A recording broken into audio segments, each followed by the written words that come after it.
Even though control of the U.S. Senate is no longer on the line, voters say Georgia still matters. It is time for us to get people in Washington that are going to become leaders.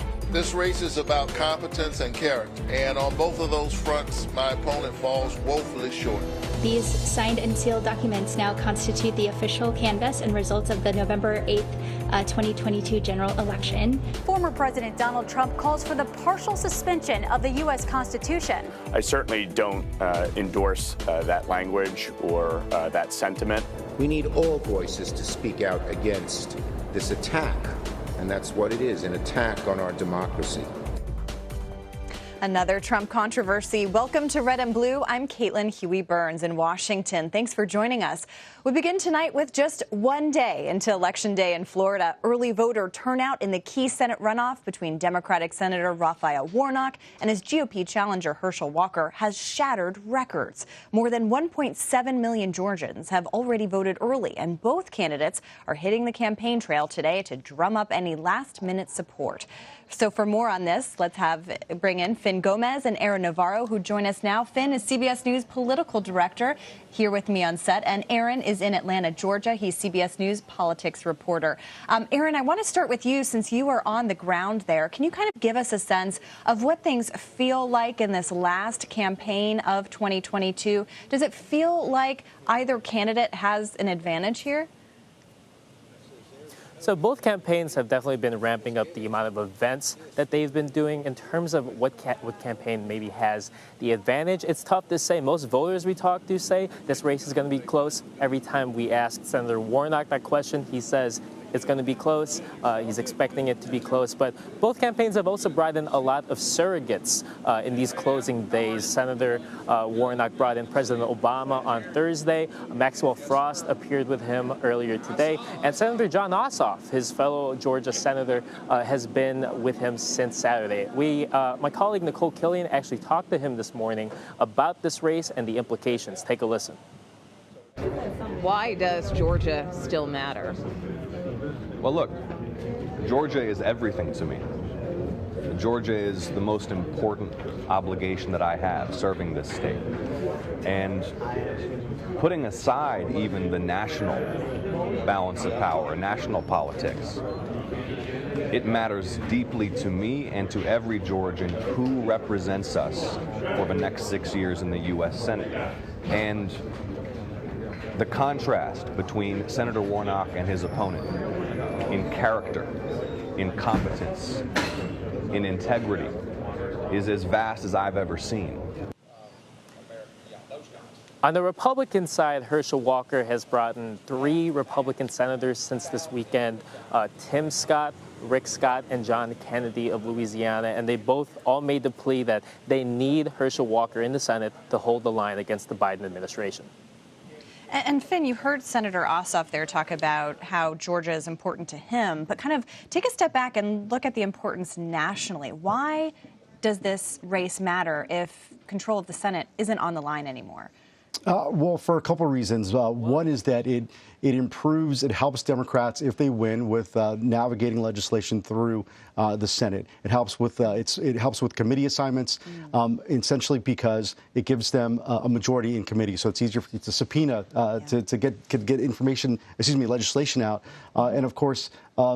It also, if you look at 2024, the Senate balance, if you look at the calendar, the seats that are up, there are 33 seats that are up, 23 of them are Democratic seats. So that's a lot of territory for Democrats to defend. So if you have a 51-49 advantage, it gives them a little bit of an advantage in 2024. Yeah, that's such an important point, too, about the battleground, too, that Georgia has become. Right. And so if they can kind of put this away now, focus on those other races.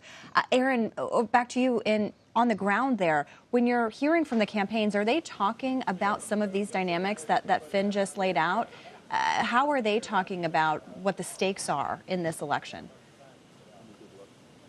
Well, Herschel Walker has definitely brought it up on the stage, talking about how he's crucial for Republicans to hold the line against the Biden administration and some of the policies that they want to do. He often points to Senator Warnock supporting COVID relief bills and the Inflation Reduction Act, saying that he cost taxpayers $4 trillion. But Senator Warnock seems to talk about it a lot in gaggles and when he's talking to the press, talking about the importance of having him in there. And just talking to voters, some Democratic voters I've talked to realize that him being the 51st vote creates more breathing room for Democrats in the Senate to pass some of the bills that they want. And Congresswoman Pramila Jayapal was actually in the state canvassing for Warnock over the weekend, and she made the argument that Warnock win brings them one vote closer to the 52nd vote mark that they need to abolish the filibuster, which can obviously open up a lot of agenda items for the Democratic Party. Yeah, and kind of moving away from some of those stubborn Democrats gives them a little more padding. Finn, what would the outcome of this election mean for Donald Trump? Because he's someone who backed Walker, got him to run in the first place. And I know you've been reporting and talking a lot about kind of candidate quality and how Republicans are trying to figure out everything after the midterms. If he loses, what does that mean for Trump? I think it's another blow for the former president and the candidate quality issue. As you mentioned, this goes back to Trump jumping in early on with Walker, pushing him, elevating his candidacy. If he loses, if Walker loses this crucial runoff, I think it continues the narrative of finger pointing to this, this Republican underperformance. And even though he continues to be the front runner for the 2024 nomination, it's still early. It definitely weakens his stature and increases that sense of that internal criticism that's coming from within the party towards the former president. Yeah, kind of offers another data point.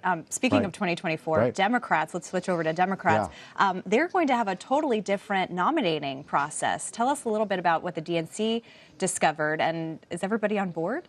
Well, yeah. So on Friday, as you know, the panel that decides, that recommends the presidential primary, got essentially a push from President Biden to set a new primary calendar. It starts off with South Carolina, continues to New Hampshire and Nevada the next week, followed by, of course, by Georgia and Michigan. Now, the thing that makes that interesting, of course, is that Iowa has been #1 since 1920 and has caused a lot of criticism. I mean, it has caused some compliments, of course, but also some criticism from some of these states have been passed over and pushed back, including from proponents of New Hampshire, in Iowa, of course, and there was a Fad Shakir, who was the campaign manager for Bernie Sanders, put out an op-ed in the New York Times today, saying that it was almost a perfect proposal by the president, but the fact that South Carolina is first and not competitive in a general election is a problem. And because he's a DNC delegate, when the DNC meets in full in January to vote on this, he will not be supporting that. It'll be interesting to see if that is increased, if more DNC delegates will not support the president's plan. Yeah, everybody has something to say in this matter, and of course it could, not matter if Biden runs again. But it still is very interesting to see how Democrats are trying to figure out their path to the nomination. I know we're not quite done with 2022, but never too early to talk about 2024. I thank you both for doing that with me. Finn Gomez, our political director, and Aaron Navarro, our political reporter on the ground in Georgia. Talk to you soon. Thanks so much. And Arizona, once again, is home to a significant election denialism wave in the wake of the midterm elections. We'll speak with a state leader about what comes next now that Arizona has certified the results and possible challenges. That's after the break. You're streaming Red and Blue.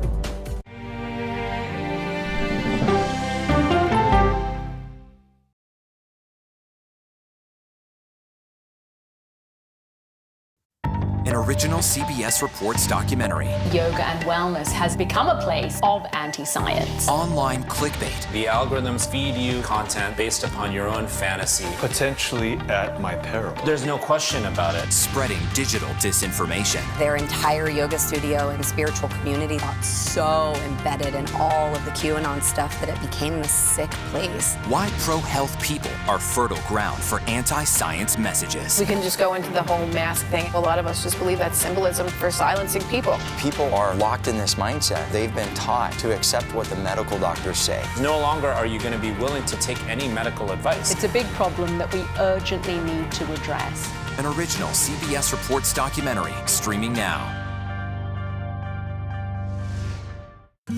An original CBS Reports documentary. We need to put an end to this territorial status. Will statehood create a better Puerto Rico? So that we have the same quality of life that you see in the States. What do you worry about? Me living here in the future? They're giving incentives to non-Puerto Ricans to come to Puerto Rico and extract our natural resources and take over our land. Vacation in Puerto Rico, and in exchange for that, you don't pay taxes. Why would I allow somebody who abused me for 123 years to then consume me? An original CBS Reports documentary streaming now. When weather turns extreme. States from the plains to the northeast are bracing for more than 2 feet of heavy snow. Every second counts. This is a monster winter storm. CBS News and the Weather Channel bring you virtual weather technology so advanced, so real. There's a wrinkle in the forecast, the accumulating ice. Oh! You'll have time to get prepared. Take precautions before you head out. Feel the forecast on the CBS Evening News with Nora O'Donnell.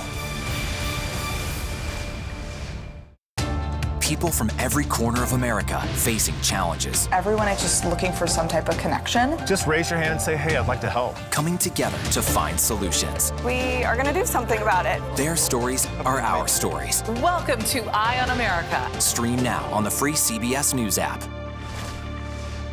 We are so excited, we just can't hide it. CBS mornings are, well, everything your morning should be. Let's do it! Let's go! CBS mornings, starting at 7. Stories that inform, inspire, and brighten your day. I've been waiting patiently for something like this. Make every day a little more like Sunday morning. Here comes the sun. Stream on the free CBS News app Tuesday mornings. Welcome back to Red and Blue. I'm Caitlin Huey-Burns. Arizona certified its midterm election results today, almost a month after Election Day. Secretary of State Katie Hobbs, who beat GOP candidate Kari Lake in the governor's race, helped to certify the results, along with Governor Doug Ducey and 2 other state officials. Some Republican-controlled counties delayed certification despite no proven evidence of vote tampering. Today's certification, however, does open up a 5-day window for formal election challenges. For more on this, we are joined now by Arizona Assistant Secretary of State Allie Bones. Thanks so much for being here. We appreciate it. So, as I mentioned, the certification today opens up a 5-day window for any sort of challenges to the results. What exactly do you think that we may see in the coming days? Hi. So, yeah, it looks like we will see a few election contests that come forward. And this is pretty normal for us in this 5-day window that we see election contests brought. But from what we understand, there will probably be a refiling of the case that Attorney General Abe Hamada brought last week that was deemed premature by the courts, that we'll see that again. And then all indications are pointing that Kari Lake will also bring an election contest this week. And do you have any sense of what will happen with those, asks for reviews or lawsuits, or what these campaigns may be asking for? Yeah, I mean, I don't think that we are sure exactly what they'll be asking for. We hope that whatever it is that they bring forward, any evidence that they have, that the court is able to review those cases. But our office is prepared to receive any challenges that are brought forward by any candidates or parties to this election, and we'll be ready to proceed. But nothing that will, in your view, change the results of the elections. Yeah, I mean, it is incredibly rare for a situation to change the result of any election. Again, they're going to have to bring forward any evidence or any, foul play or any conduct that was not following the law. And I think that they're going to find that that just does not exist. This cycle, CBS News was tracking those who were denying the last election. This CBS News found about over 300 people running for state and local offices were so-called election deniers. And Arizona was really kind of ground zero for a lot of that effort. As we saw, several of the prominent ones, including Kari Lake, did not succeed. But, they did get to a point where they were winning primaries, getting a sizable share of the vote. What do you think it is about Arizona that helped to propel these candidates and then ultimately stopped them from winning? Yeah, so I mean, obviously, as you said, Arizona has been kind of ground zero for this election denialism. And so unfortunately, we do have a lot of folks in the state that have believed a lot of the lies around election administration and that there are problems with it or that there's somehow fraud occurring. But again, there is no evidence of that. Elections officials in Arizona have been conducting these elections with integrity and transparency throughout the entire process. And we're going to continue to do so. We need to make sure that elections are secure and accurate and accessible, and that people have the ability to use their voice and exercise their right to vote. So, we're going to continue to provide that level of transparency and integrity and make sure that voters know. We invite them in to understand these processes and how things are done and what backup plans elections officials have, because, we know that from time to time things might go wrong. And that's why we contingency plan and expect that, something else might need to happen on an election day, any given day. So there's been no evidence of widespread fraud in Arizona. You are going to be joining the governor-elect, Katie Hobbs, as her chief of staff when she becomes governor. Are there any changes that you would like to see or that she would like to see to how elections are done in Arizona? Yeah, so we will be looking very closely as we do anytime there's an election, have a postmortem and work with the counties and the incoming Secretary of State, Adrian Fontes, and we'll work together along with him and the Attorney General on updating the 2019 election procedures manual before 2024 happens. And I think it's really important that we rely on the expertise and knowledge of elections officials about what is feasible, what will help ensure the integrity and security of our elections while maintaining accessibility for people who want to exercise their right to vote. We're not going to be looking at anything that really limits people's ability to access the ballot box, but we want to make sure that, we are prepared and ready to deal with any challenges that might come up. Elections are run by humans and things do happen from time to time, but what really is the measure is how ready we are to address those challenges as they occur. And I think even though we saw many challenges in Maricopa County on election day, they were ready, they had backup plans.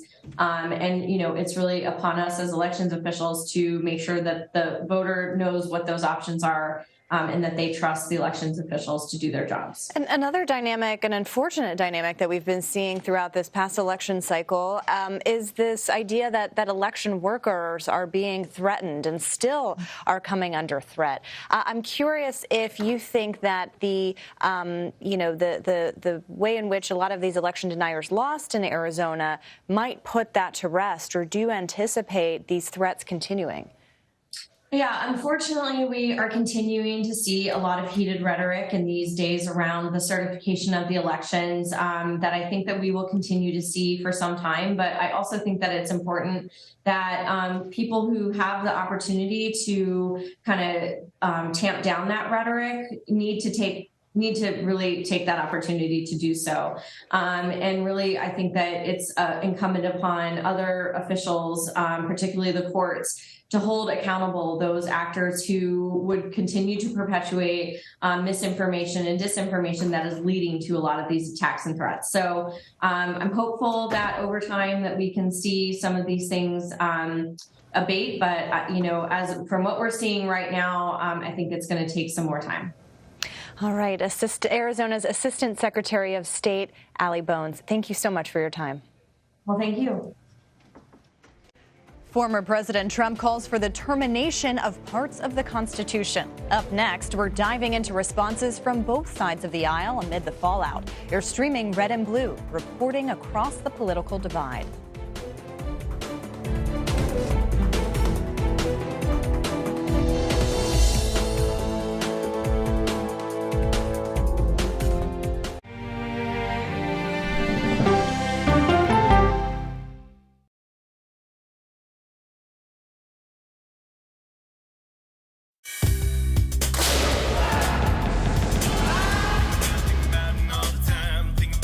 Everybody wakes up in the morning and they are pelted with alerts that frighten them, news that agitates them. With this show, we have the time to explain what's going on. These migrants, they've been released. Explain the status that allows them to be released, to slow things down a little bit. What are the big sets of questions for China and its ambitions? Hackers are stepping up their attacks to extort victims. Let's start with easy. Who's attacking? Here's a deeper understanding of what's happening.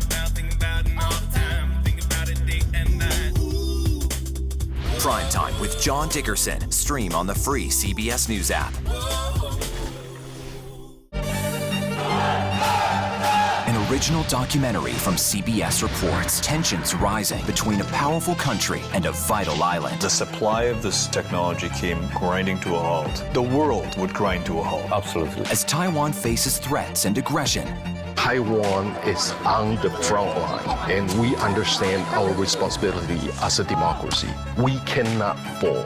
CBS News examines whether they can defend themselves. Putin, Ukraine, China, Taiwan, there are manifestations of the battle between autocracy and democracy. And that is a fight that we're all engaged in. Defending Taiwan, now streaming on the free CBS News app. When weather turns extreme, states from the plains to the northeast are bracing for more than 2 feet of heavy snow. Every second counts. This is a monster winter storm. CBS News and the Weather Channel bring you virtual weather technology so advanced, so real. There's a wrinkle in the forecast, the accumulating ice. You'll have time to get prepared. Take precautions before you head out. Feel the forecast on the CBS Evening News with Nora O'Donnell. People from every corner of America facing challenges. Everyone is just looking for some type of connection. Just raise your hand and say, hey, I'd like to help. Coming together to find solutions. We are going to do something about it. Their stories are our stories. Welcome to Eye on America. Stream now on the free CBS News app. When it comes to the money you spend every day, we have you covered every morning. Making money makes sense. Weekdays on CBS Mornings. After decades in the public eye and public service, this mother-daughter duo is now talking about gutsy women. What's the gutsiest thing you've ever done? We go person to person with Secretary Hillary Rodham Clinton and Chelsea Clinton. Now streaming on the free CBS News app. Stories that inform, inspire, and brighten your day. I've been waiting patiently for something like this. Make every day a little more like Sunday morning. Here comes the sun. Stream on the free CBS News app Tuesday mornings. Welcome back to Red and Blue. I'm Caitlin Huey-Burns. Former President Trump fueled controversy again over the weekend for his post on his social media platform, Truth Social. He wrote about the 2020 election, saying, quote, it was a massive fraud of this type of magnitude, saying this type of magnitude allows for the termination of all rules, regulations, and articles, even those found in the Constitution. Trump also suggested holding a redo of the 2020 election. And yesterday on Face the Nation, our Margaret Brennan asked the incoming House Intelligence Chairman, Republican Congressman Mike Turner, about these posts. Should the standard bearer for the Republican Party, the front runner for the nomination for the presidency for your party in 2024, say this? Well, I first of all, I vehemently disagree with the statement that Trump has made. Trump has made, 1,000 statements in which I disagree. There is a political process that has to go forward before anybody Constitutional conservatives are pretty clear about where they value the Constitution. Right, exactly. But is there any scenario with suspending the Constitution? You do get to pick the questions, but I do get to pick my answer. I know. I'm trying to get you to answer the question I'm asking. There is a political process that has to go forward before anybody's a front runner or anybody is even the candidate for the party. And do you I condemn think him saying something like this? Absolutely. And I believe, answering your question, that people certainly are going to take into consideration a statement like this as they evaluate a candidate. So for more on this, let's bring in CBS News Chief Election and Campaign Correspondent Robert Costa, who joins me on set. Bob, good to see you. Great to be with you. So you hear Mark Turner there. Are any other Republicans kind of proactively weighing in on this latest controversy? So many Republicans are waiting to see what happens politically with Trump's 2024 presidential campaign and also what happens on the legal front. He continues to face multiple federal and state investigations. And one variable in the Trump political question is what happens with the House January 6th committee, which is about to issue a sweeping report of its conclusions, much of the spotlight on former President Trump's conduct. I spoke to Maryland Congressman Jamie Raskin, a member of the committee, in recent days for CBS Sunday Morning about that report and his view of the Trump movement. Let's listen. One of the legacies of January 6th and what Donald Trump did for us was he gave us the first organized, violent street fascist movement in our lifetimes that has a taste for physical confrontation and the storming of government buildings. Strong words from Congressman Raskin to say the Trump movement inspired what Raskin calls a street fascist movement that attacked the Capitol of the United States. And so much what's happening with this latest episode about Trump's comments regarding the Constitution come just days after he had dinner with a white nationalist, white supremacist, Nick Fuentes, a rabid anti-Semite, as well as he had dinner with the artist formerly known as Kanye West, who has also promoted extensive anti-Semitic remarks. Yeah, street fascist. That is some pretty strong words from Raskin there. I was on the Hill last week talking to Republicans, and you can just tell they are already exhausted by having to respond to the latest Trump controversies. But the question is, are there going to be alternatives to him? Right now, he is the only one declared to be running. So it's important to ask Republicans about not only the former president, but someone who's running for the office again. What are Republicans kind of thinking with all of this? Are they just kind of hoping that time moves on, they'll focus on what's going on in Congress, or is there kind of a concerted effort underway to find some alternative and coalesce around them? There's not a concerted effort at this point. We're in this strange phase of the GOP presidential primary where Trump has gotten into the race so early, yet the decision-making process for many of his possible rivals are on a different timeline. You have people saying they're going to decide around the holidays, meet with their families, maybe make a decision in January or February of next year. They want to see the new Congress get sworn in, see how that all plays out for a little bit.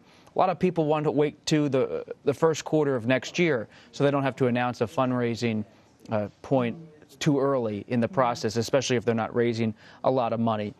Just last week, I went to see Maryland Governor Larry Hogan. We discussed it on this program. He called Trump's dinner with a white nationalist disgraceful, but he has not yet jumped into the race because he and others are trying to do a calculation. Is there a path to victory in a Republican Party where Trump might be politically weaker than he was just a few years ago, but he still has a large swath of the GOP base behind him? And they're all trying to figure out whether it's Governor DeSantis in Florida, his allies at least, are trying to figure out, along with Governor Youngkin of Virginia's allies, whether there is a path to win over a lot of Trump voters, some Trump voters, while also bringing those traditional Republicans along who are sick and tired of the former president. Yeah, a lot of conversations happening over those dining room tables over the holidays, so we'll look forward to those. And great interview with Raskin that you can find more of on Sunday mornings. Bob Costa, thank you. Thank Good to see you. And that does it for today and tomorrow. Be sure to stick with CBS News all day long for the latest on that much anticipated Georgia Senate runoff. We'll be back again with Red and Blue tomorrow evening at 5 p.m. Eastern. And we'll have a special edition of Red and Blue at 9 p.m. Eastern with the latest vote count from our CBS News data desk. And if you want to watch previous episodes of the program, you can see them anytime on the CBS News website. Just head to cbsnews.com/redandblue.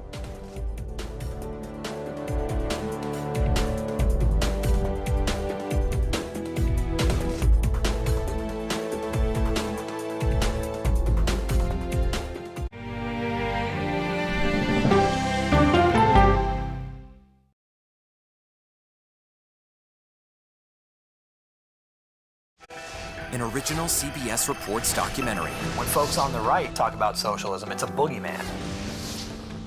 Socialists are always going to promise you free tuition, free healthcare, free everything, but they will never promise you freedom. I think of socialism as government control.